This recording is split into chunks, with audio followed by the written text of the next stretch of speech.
मेरे और पवन जी के बीच ऐसा रिश्ता है जैसा दो भाई के बीच में रिश्ता होता है। जहाँ भी भोजपुरी का कुछ अगर गाना बजता है तो पवन सिंह जी का गाना बजता है। तो दोस्तों बहुत बहुत स्वागत है आप लोग का भोजपुरी मीडिया में। आज तो मानो निरहुआ ने दूध का दूध और पानी का पानी सभी साफ कर दिया। जो लोग बोलते थे कि पवन सिंह का जमाना गया, उनके मुंह पे बहुत बड़ा तमाचा है।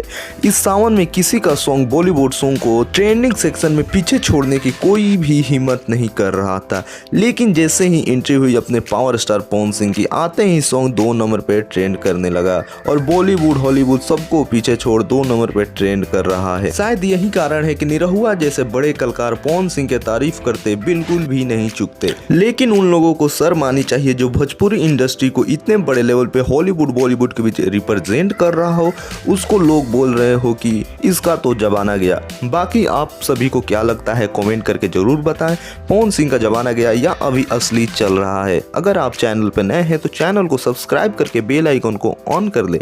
जय हिंद।